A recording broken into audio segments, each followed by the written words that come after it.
നമസ്കാരം. ആശാ വർക്കർമാരുടെ സമരം 57-ാം ദിവസത്തിലേക്ക് എത്തിയിരിക്കുകയാണ്. ഇന്നിപ്പോ സമരത്തിന്റെ ഭാഗമായിട്ട് ഇവിടെ നിന്ന് ആളുകളൊക്കെ നമ്മുടെ തൊഴിൽ വകുപ്പ് മന്ത്രിയുമായി സംസാരിച്ചിരുന്നു. വളരെ പ്രതീക്ഷ നൽകുന്ന ഒരു മറുപടി തന്നെയാണ് മന്ത്രിയിൽ നിന്ന് കിട്ടിയതെന്നൊക്കെയാണ് പറയുന്നത്. എന്താണ് കൂടുതൽ അവിടെ സംസാരിച്ചതെന്നുള്ള വിവരങ്ങളൊക്കെ അറിയാം. എന്തായിരുന്നു അവിടെ നിന്ന് സംസാരിച്ചപ്പോൾ ഉണ്ടായ ഒരു പ്രതികരണം? തൊഴിൽ വിദ്യാഭ്യാസ വകുപ്പ് മന്ത്രി ശ്രീ ശിവൻകുട്ടി ആയിട്ടുള്ള അദ്ദേഹത്തിന് ഒരു നിവേദനം കൊടുക്കാനാണ് ഞങ്ങൾ കൊടുത്തു. അദ്ദേഹം അത് മുഴുവൻ വായിച്ചു. അതിനുശേഷം ഞങ്ങളോട് അദ്ദേഹം കഴിഞ്ഞ ആരോഗ്യവകുപ്പ് മന്ത്രിയായിട്ടുള്ള ചർച്ചയുടെ മിനിറ്റ്സ് അദ്ദേഹത്തിന് മുമ്പിൽ ഉണ്ടായിരുന്നു. അത് ഞങ്ങളെ വായിച്ചു കേൾപ്പിച്ചു. അപ്പൊ അതിൽ പറഞ്ഞിട്ടുള്ള കാര്യങ്ങൾ വെച്ചിട്ട് അദ്ദേഹം പറഞ്ഞത് വളരെ നല്ല ഒരു നിങ്ങൾക്ക് അനുഭവപൂർണമായ ഒരു മിനിറ്റ്സാണ്, തീരുമാനങ്ങളാണ്.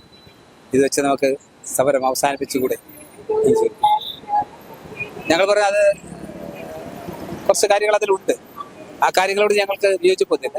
പക്ഷെ ഞങ്ങൾ അന്ന് പിരിയുന്നത് 2 കാര്യങ്ങൾ ഒഴികെ ബാക്കിയെല്ലാം ഒരു കമ്മിറ്റിക്ക് വിടാം. അതായത് ഓണറേറിയത്തിലുള്ള വർധനവും അതേപോലെ വിരമിക്കൽ ആനുകൂല്യം. ഈ 2 കാര്യങ്ങൾ സർക്കാർ പ്രഖ്യാപിക്കണം, ബാക്കി കാര്യങ്ങൾ പിന്നീട് ചെയ്യാം എന്ന് ഞങ്ങൾ പറഞ്ഞു. കമ്മിറ്റിക്ക് വിടാം. അപ്പൊ അത് പ്രഖ്യാപിക്കാത്തത് കൊണ്ടാണ് ഞങ്ങൾ സമരം ചർച്ച അവസാനിപ്പിച്ചത്. ഇപ്പോഴും ഞങ്ങൾ അതിന്റെ അവിടെ തന്നെയാണ് നിൽക്കുന്നത്. അതുകൊണ്ട് മിനിസ്റ്റർ മുൻകൈ എടുത്തോട്ട് ആരോഗ്യവകുപ്പ് മന്ത്രിയായിട്ടും മറ്റും ആലോചിച്ച് ഈ കാര്യത്തിൽ ഒരു നിലപാട് മാറ്റി ഉണ്ടാക്കണം എന്ന് ഞങ്ങൾ അങ്ങോട്ട് ആവശ്യപ്പെട്ടു. അപ്പൊ അദ്ദേഹം പറഞ്ഞത് ആ മിനിറ്റ്സിൽ ആദ്യം തന്നെ തത്വത്തിൽ ഓണറേറിയം വർധനവ് സർക്കാർ അംഗീകരിക്കുന്നു എന്നൊരാമുഖം അത്. അപ്പൊ അതുപോലെ തത്വത്തിൽ അംഗീകരിച്ചിട്ടുണ്ടല്ലോ. ഞങ്ങൾ ഒരു തത്വത്തിൽ അംഗീകരിച്ചാട്ടോ. ഞങ്ങള് 57 ദിവസമായി ഇവിടെ സമരം നടത്തിക്കൊടുക്കും. നിരാഹാര സമരവും ഇത്രയും ദിവസം നടത്തി. അപ്പൊ സ്വാഭാവികമായിട്ടും ആ സമരത്തിൽ ഏർപ്പെട്ടിരിക്കുന്ന ആശാ വർക്കർമാരെ സംബന്ധിച്ചിടത്തോളം അവർക്കൊരു എക്കണോമിക് ബെനിഫിറ്റ് നേരിട്ട് കിട്ടേണ്ടത്. ആ ബെനിഫിറ്റ് കിട്ടാതെ അവർക്ക് പിരിഞ്ഞു പോകാൻ പറ്റും. അപ്പം ഗവൺമെന്റ് അതിന് അനുഭാവപൂർവ്വം കാണും. ഞങ്ങള് വളരെ താഴ്ന്നത് 21,000 രൂപ ഞങ്ങൾ ആവശ്യപ്പെട്ടെങ്കിലും ഞങ്ങൾ ഒരു വിട്ടുവീഴ്ച എന്ന നിലയ്ക്ക് അതിലൊരു തുക ഉടനടി നൽകുകയും ബാക്കി പിന്നീട് കമ്മിറ്റിയെ നിർദ്ദേശിക്കുന്നതനുസരിച്ച് നൽകുകയും ചെയ്താൽ മതി. ആ രീതിയിൽ ഞങ്ങൾ താഴ്ന്നു വന്നു. അപ്പൊ അതുകൊണ്ട് ആ തുക എങ്കിലും പ്രഖ്യാപിക്കണം. അത് ഞങ്ങൾ കഴിഞ്ഞ പ്രാവശ്യം പറഞ്ഞിട്ടുണ്ട്. അറ്റ്ലീസ്റ്റ് ഏറ്റവും ചുരുക്കം ഈ ഇതിൽ ഒരു 3,000 രൂപ ഇടക്കാല ആശ്വാസം അല്ലെങ്കിൽ തൊട്ടടുത്ത് എന്ന നിലയ്ക്ക് ഒരു 3,000 രൂപ പ്രഖ്യാപിക്കുക. ബാക്കി കമ്മിറ്റി വന്നിട്ട് പ്രഖ്യാപിക്കും. അതിന്റെ പ്രഖ്യാപനം അനുസരിച്ച് അല്ലെങ്കിൽ കമ്മിറ്റിയുടെ സജഷൻസ് അനുസരിച്ച്. പക്ഷെ ഒരു 3,000 രൂപയെങ്കിൽ ഓണറേറിയം വർധനവ് ഉടനടി പ്രഖ്യാപിക്കും. ഒരു താൽക്കാലിക ആശ്വാസം. അപ്പൊ അത് ഉണ്ടാവണം എന്നാണ് ആവശ്യം. അതേപോലെ തന്നെ വിരമിക്കൽ ആനുകൂല്യം പ്രഖ്യാപനം. അപ്പൊ തുക പ്രഖ്യാപനത്തിലാണ് മിനിസ്റ്റർക്കും പ്രശ്നം. അത് ധനകാര്യ വകുപ്പൊക്കെ ആയിട്ട് ആലോചിച്ചിട്ട് ചെയ്യാൻ പറ്റും. പറഞ്ഞാൽ അത് ആലോചിച്ചോളൂ. ഇനി അതിന് സമയം വേണം. ആ സമയം എടുത്തോളൂ. തരാനുള്ള സമയമല്ല, പക്ഷെ പ്രഖ്യാപനത്തിന് സമയം വേണ്ടത്. പ്രഖ്യാപിക്കാം. എന്നിട്ട് അതിനൊരു ടൈം വേണേ വെച്ചോളൂ. ഇത്ര ദിവസം ഇന്നാം മാസം മുതൽ തരാം. അപ്പൊ അതൊക്കെ അദ്ദേഹം കേട്ടു.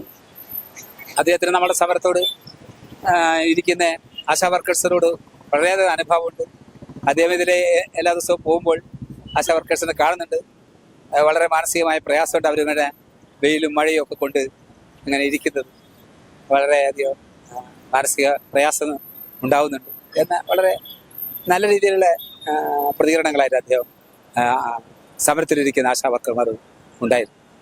അതുകൊണ്ട് ഇത് ഇനി ഇത് നീട്ടിക്കൊണ്ടുപോകും. ഇത് അവസാനിപ്പിക്കാൻ വേണ്ടിയുള്ള ഒരു സമീപനം ഉണ്ടാവും.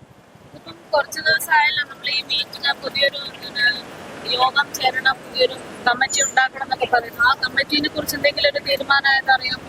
ഇല്ല, കമ്മിറ്റി ഉണ്ടാവണമെന്നേ അതിൽ പറഞ്ഞുള്ളൂ. കമ്മിറ്റിയുടെ അംഗങ്ങളെ കുറിച്ചൊന്നും സജഷൻ വന്നില്ല. അത് ട്രേഡ് യൂണിയൻസ് ഒക്കെ ആയിട്ട് ആലോചിച്ചിട്ട് അതിന്റെ പ്രഖ്യാപനം ഉണ്ടാവും എന്നാണ് അതിൽ നടത്തിയിരിക്കുന്ന സൂചന. ഞങ്ങൾക്ക് അതിന്റെ മിനിറ്റ്സ് കിട്ടിയിട്ടില്ല. മിനിസ്റ്റർ വായിച്ചപ്പോഴാണ് ഞങ്ങൾ കേട്ടത്. അപ്പൊ അത് കിട്ടിയാൽ ഞങ്ങൾക്ക് പറയാൻ പറ്റും. അത് തോന്നുന്നത് അത് മറ്റുള്ളവരോട്ട് ആലോചിച്ചിട്ട് ആരൊക്കെയാണ് ഈ കമ്മിറ്റിയിൽ വരേണ്ടത്, അംഗങ്ങൾ ആരായിരിക്കും എന്നുള്ളത് വരുള്ളൂ എന്നാണ് തോന്നുന്നത്. എന്തായാലും ഞങ്ങളോട് ആലോചിക്കാൻ പറഞ്ഞു. ഞങ്ങൾ തിരിച്ച് മിനിസ്റ്ററും ഇക്കാര്യത്തിൽ ആലോചന നടത്തി വേണ്ടത് ചെയ്യണം എന്ന് ഞങ്ങൾ അങ്ങോട്ട് പറഞ്ഞിട്ടാണ് പിരിഞ്ഞു പോകുന്നത്. വളരെ ദിവസങ്ങൾ എടുക്കാതെ ഇത് അവസാനിപ്പിക്കാൻ ആവശ്യമായ ഒരു സമീപനം മിനിസ്റ്ററിൽ നിന്നുണ്ടാവണം ഞങ്ങൾ ആവശ്യപ്പെട്ടു. ആശാവർക്കർമാരുടെ അവസ്ഥ ഇപ്പൊ എങ്ങനെയാണ്? ആരോഗ്യസ്ഥിതി ഓക്കെയാണോ? ഇവിടെ അവിടെ ഇരിക്കുന്ന ആരോഗ്യസ്ഥിതി പ്രയാസമുള്ളത് തന്നെയാണ്. കാരണം എന്തായാലും അറിയാൻ പറ്റും, ഈ വെയിലും മഴയും ഒക്കെ കൊണ്ടുകൊണ്ടിരിക്കുക 2 മാസം ആവാൻ പോകും. പക്ഷേ ആരോഗ്യസ്ഥിതി എത്ര മോശമായാലും അവരുടെ മാനസികമായ നില വളരെ സ്ട്രോങ് ആണ്. അവർ പിടിച്ചു നിൽക്കാൻ തയ്യാറാണ്. അവരെന്താണ് മുമ്പോട്ട് വെച്ചത് എന്നുള്ളതിനെ കുറിച്ചിട്ട് അവർക്ക് കൃത്യമായ ബോധ്യമുണ്ട്. അത് ഈ സർക്കാരിന് ചെയ്യാൻ കഴിയുമെന്ന ബോധ്യവും അവർക്കുണ്ട്. കാരണം അത്രയും വലിയ അവകാശവാദങ്ങളല്ല അവർ മുന്നോട്ട് വെച്ചിട്ടുണ്ട്. അതുകൊണ്ട് ഈ സർക്കാരിൽ നിന്നും അതുണ്ടാകും എന്നുള്ളത് അവർ പ്രതീക്ഷിക്കുന്നുണ്ട്. ഓരോ ആശാവർക്കേഴ്സും പ്രതീക്ഷിക്കുന്നു. അതുവരെ മുന്നോട്ട് പോകാനുള്ള മാനസിക തള്ളിച്ചയും അതിൻ്റെ ഊർജവും അവർക്ക് മാനസികമായിട്ടുണ്ട്. ശാരീരികമായ എത്ര പ്രയാസം ഉണ്ടെങ്കിലും അത് ആ റിസ്ക് ഏറ്റെടുക്കാനുള്ള തയ്യാറെടുപ്പിലാണ് ആശാവർക്കേഴ്സ്.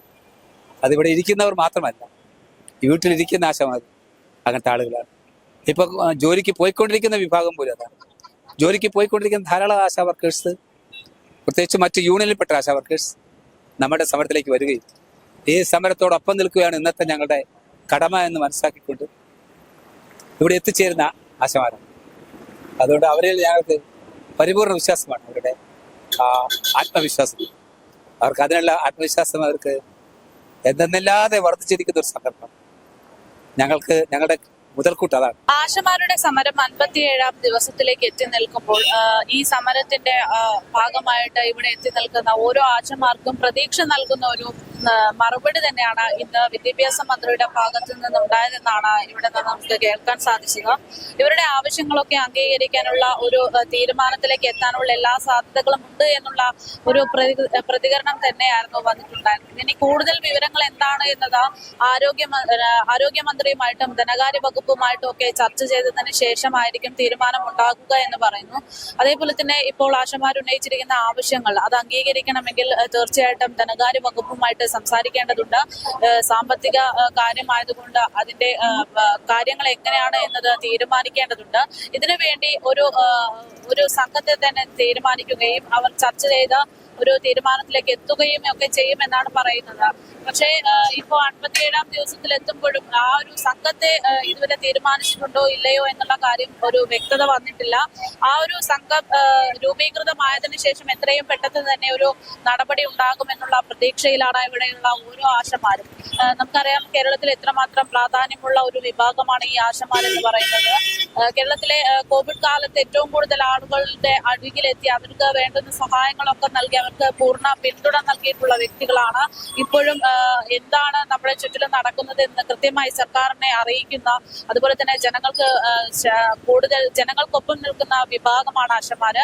അപ്പോൾ അവർക്ക് ജോലിയിലേക്ക് ഇറങ്ങാൻ വേണ്ടിയുള്ള അവരുടെ ആവശ്യം എന്ന് പറയുന്നത് ഓണറേറിയം വർദ്ധിപ്പിക്കുക, പെൻഷൻ തുക അനുവദിക്കുക എന്നതടക്കമുള്ള കാര്യങ്ങളാണ്. അപ്പോൾ ഇതൊക്കെ ഉടൻ തന്നെ അനുവദിച്ചു കഴിയുകയാണെങ്കിൽ ഈ സമരം അവസാനിപ്പിക്കുമെന്നുള്ള തീരുമാനത്തിലേക്കാണ് എത്തിയിരിക്കുന്നത്.